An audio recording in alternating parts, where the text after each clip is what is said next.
Ça fait tellement une éternité que je ne crois que je ne sais plus faire. Vraiment. Je sais même pas si on s'est déjà retrouvé dans mon nouvel appart. Il va falloir qu'on s'en sorte, qu'on se lance finalement. J'ai décidé de reprendre les vidéos sur ma chaîne chez moi. Parce qu'en vrai, être samzira, ce n'est pas donné à tout le monde et ce n'est surtout pas fait pour moi. Juger les péchés des autres alors que moi-même, j'en ai pas mal. Voilà, faut rester à sa place parfois.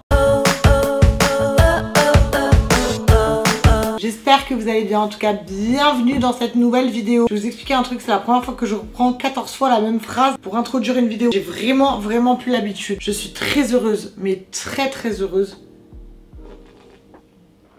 de vous retrouver. Ça me fait trop plaisir. Et quoi d'autre que revenir avec une FAQ finalement, parce que on a beaucoup parlé des problèmes des autres sur ma chaîne, des soucis qu'ils avaient, mais venons-en au fait et parlons de moi, puisque je suis le PNJ finalement de ma chaîne depuis 2018 et que je le resterai à vie. D'ailleurs, sous cette vidéo, si vous avez des idées vidéos futures, dites-le moi en commentaire et je vais essayer de revenir partager avec ma prod et moi-même des vidéos que je ferai moi. Une vidéo tous les dimanches. Je vais essayer de m'y tenir un maximum en tout cas. Et ben allons-y, rentrons dans le vif du sujet, discutons de ce qui s'est passé dans ma vie depuis un certain temps.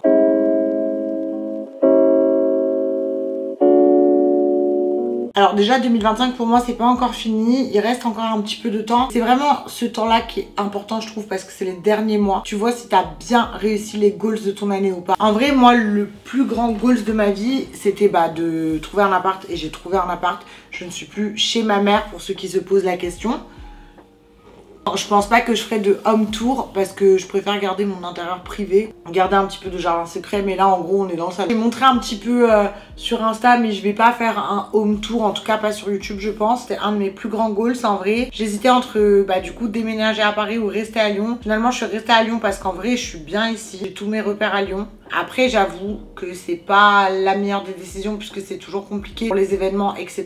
Je dois toujours aller à Paris, le train, les hôtels ça coûte beaucoup plus cher qu'un loyer finalement. Mais grosso modo c'était ça mes objectifs. Prendre mon envol, donc prendre mon appart, rester constante dans le sport, ça on y est. Me remettre sur Snapchat, comme ça je peux partager plus de ma vie et plus spontanément. Développer encore plus Workout Club. Workout Club a sorti sa 3e il me semble collection.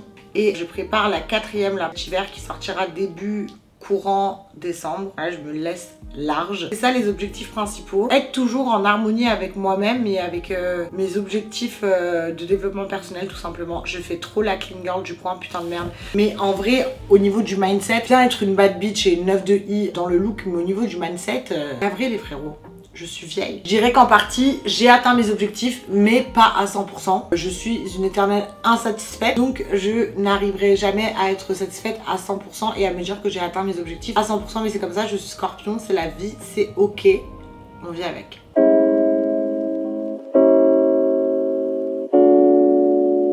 Comme je vous ai dit, ça faisait partie de mon questionnement quand j'ai voulu prendre du coup mon envol de chez ma mère. J'ai hésité à partir à Paris. La vérité, ce serait mieux pour moi. J'y pense encore parce que en vrai, quand tu veux développer l'influence pour ceux qui veulent se développer, etc., se rapprocher des marques, même pour les petits créateurs de contenu qui commencent, la vérité, je vais vous dire un truc, tout se passe à Paris. Tu vois, tu peux pas rester dans ta ville et percer. Il y a plein de trucs que je suis obligée de rater. En fait, je peux pas aller à tout. Je peux pas être tout le temps dans les trains, tout le temps dans les valises, tout le temps dans les hôtels, c'est pas possible. Je sais que si j'habiterais à Paris ce serait mieux, mais c'est trop dur pour moi de passer ce cap parce qu'en fait j'ai tellement ma routine. Alors vous me direz, c'est pas non plus l'autre bout du monde, je pourrais tout à fait m'installer ma routine. Je suis tellement trop une personne psychorigide et c'est un gros problème dans la vie, genre je suis trop psychorigide, j'ai trop, comment vous dire, pas peur de l'inconnu mais en mode moi vu que je suis keblo sur ma routine, je me dis bam je vais aller là-bas, ça va me dérégler, je vais pas y arriver. De surcroît ici moi j'ai mes parents, j'ai mon frère et tout. Après encore une fois c'est pas non plus à l'autre bout du monde, c'est qu'à 2 heures. Il y a pas longtemps de ça, en plus on en parlait avec Joanne et qui me disait que même pour développer Workout ce serait mieux etc. Lui il me voit déménager bientôt, moi j'y pense, on verra. Pour l'instant déjà on a passé un très grand cap là, on a pris son envol, on n'est plus chez ma mère, le sang elle me manque.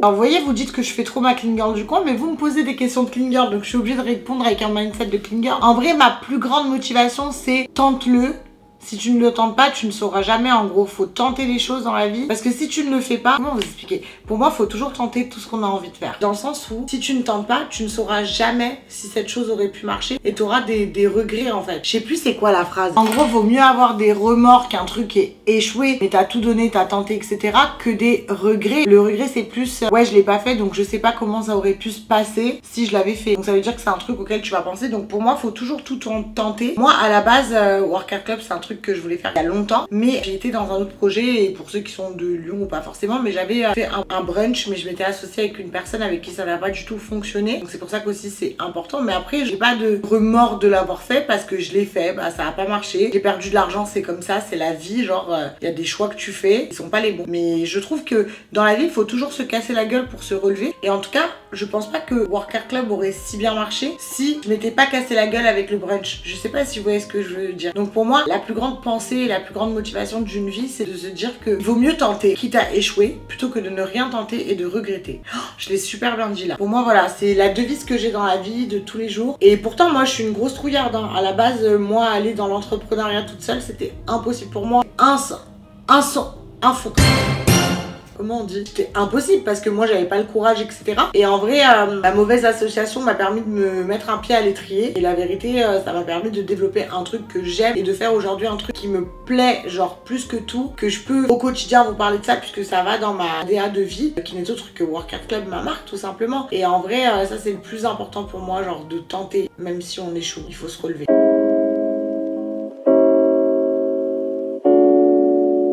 Mon plus grand regret de 2025, je dirais que j'en ai. Je dirais que c'est d'avoir un caractère trop difficile. Mais tu vois, la maturité fait en sorte que je le sais. Que je suis trop dure avec les gens que j'aime. En vrai, c'est genre juste une carapace, genre je suis dure et...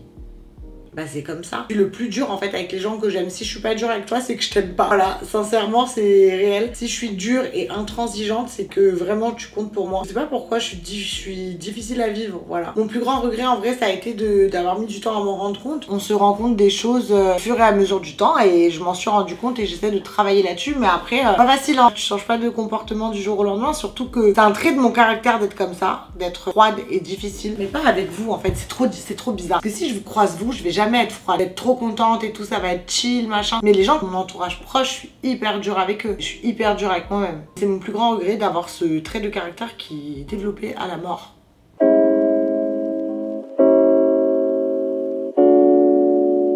C'est vrai que c'est assez compliqué et c'est un gros problème que j'ai beaucoup de problèmes finalement. Je suis une personne qui n'aime pas déléguer, c'est pour ça que je n'ai pas souvent été en agence et c'est pour ça que Workout Club, la personne qui travaille avec moi, sachez que je fais tout toute seule. Les commandes au SAV, bon après je vous réponds en vous mais parce que pour faire genre un peu, traite les mails, c'est moi qui discute avec les fournisseurs, je fais les paquets, je fais tout, c'est moi qui fais la conception des vêtements, qui poste sur Insta, je suis...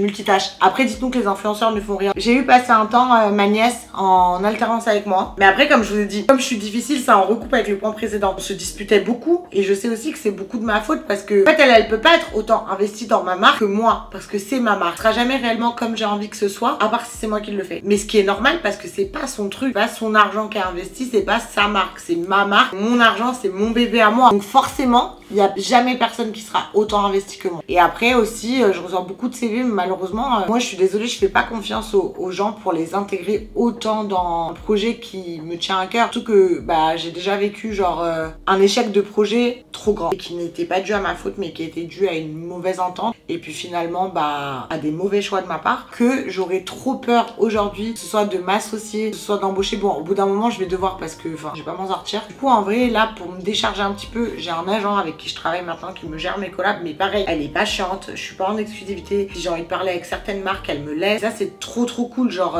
Inès, gros cœur sur toi. Moi déjà j'aime pas l'autorité au-dessus de moi et j'aime bien les trucs chill où genre je peux gérer quand même ma vie, tu vois. Après c'est assez difficile en vrai, mon rythme de vie est très hard. Bon je vais me faire insulter à dire ça parce que je travaille pas sur un chantier, mais en vrai je me lève tous les matins à 6 h. Déjà je sais pas comment je fais, mais je fais. Enfin j'essaie de faire en tout cas. Pour ça aussi que j'avais un petit peu déserté YouTube et que bah, j'avais signé une prod pour me décharger un petit peu de ça, mais en vrai moi je sais pas si vous aimiez ces vidéos, elles sont sympas, hein. J'aime beaucoup ma prod ce qu'elle a créé, mais mais en gros je trouve ça moins authentique quand je me pose comme ça sur mon canapé à vous parler, et j'ai plus de facilité on va dire à parler toute seule face à une caméra que quand j'ai un invité. Donc je préfère vous faire des vidéos chill, des chit chat make-up, des vlogs. Vous me dites, comme je vous ai dit, je vous attends en barre de commentaires pour que vous me disiez réellement ce que vous aimeriez voir sur ma chaîne. Là je suis PNJ Tarley Sims, c'est votre chaîne finalement, donc vous me dites ce que vous avez envie de voir et moi je m'exécute finalement.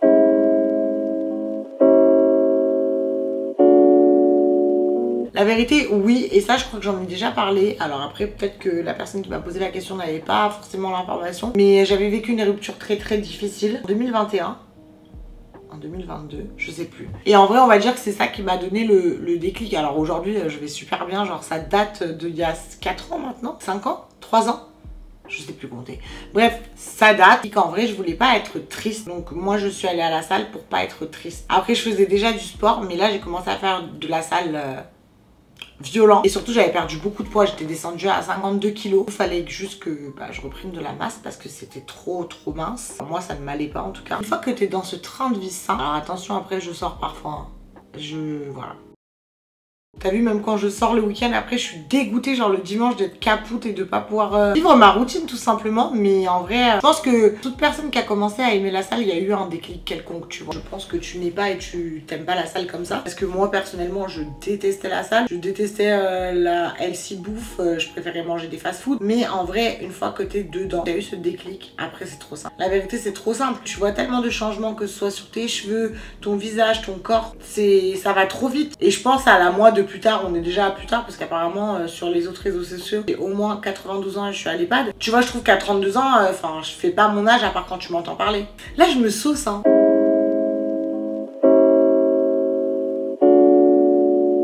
On va dire que oui, c'était une expérience à faire, mais que je me suis rendu compte dans cette expérience que je n'étais pas faite réellement pour la vie en communauté. Enfin, en tout cas pas avec autant de meufs dans une baraque. J'ai fait des très belles rencontres, vraiment j'ai fait des super belles rencontres. Et après il y a eu un petit peu des sauces sur les réseaux sociaux, enfin surtout sur TikTok, un réseau très bâtard, voilà, on va se le dire. Mais en vrai de vrai, je vais vous dire la vérité, je l'ai trop mal vécu là-bas, j'ai pleuré tous les jours et tout parce qu'en gros je voyais ce que ça disait sur moi sur les réseaux alors que c'était pas du tout moi. Des meufs que je connais même pas qui disaient des vidéos de 20 minutes pour parler du fait que j'étais une jalouse, je faisais trop ma clean girl du coin depuis que j'avais mis un anneau gastrique. Enfin déjà j'ai jamais mis d'anneau gastrique et quand bien même j'en avais mis un. Quel est le rapport avec clean girl? La meuf était très mauvaise, mais ça reflète juste l'humanité. Quand une personne va attaquer une personne qui va avoir une mini sauce ou un petit pressing, t'as vu, il y a plein de petites meufs comme ça qui sont pas du tout girl power, qui vont s'empresser de te terminer. Pour moi c'est littéralement, ces meufs c'est des soifs de buzz, des pick-me, et j'espère qu'elles passeront par là et qu'elles se reconnaîtront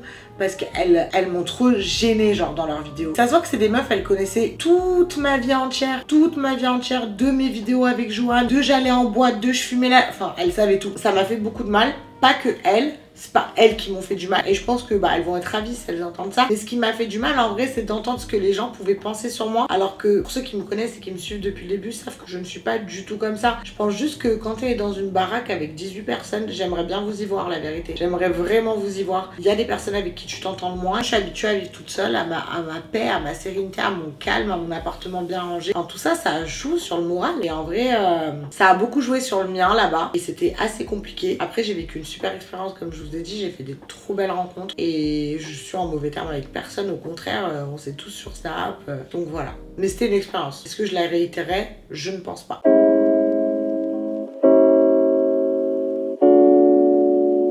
Déjà avec l'âge c'est un petit peu difficile comme question. Comment je vis les critiques aujourd'hui? Vous savez, pour ceux qui me suivent, que je m'en suis toujours, je sais même pas comment le dire pour être poli, je m'en suis toujours foutu des critiques, à part quand il y a eu la sauce sur mon nez. Ça a été très difficile parce que c'était un vrai pressing. Là le pressing que j'ai vécu pendant la house, il était difficile et j'ai pleuré, mais parce que j'étais enfermée dans une baraque, loin de mes proches. Sinon de base, moi les critiques, vos critiques parlent de mon âge, mais alors je m'en contrefous, ça me permet juste de créer du contenu sur vos mauvais commentaires TikTok et de me faire des vues en fait. Genre continuez, parce qu'au final ça me fait du contenu à faire. En vrai les critiques, moi je les vis bien, mais il faut savoir qu'il y en a d'autres qui les vivent très mal et que c'est très vite de l'harcèlement. Faites attention à ce que vous faites, je vous le dis, c'est pas des menaces de ma part, c'est juste faites attention à ce que vous faites parce que y a des gens qui sont plus fragiles que d'autres et vous pouvez leur faire du mal. Dernière question.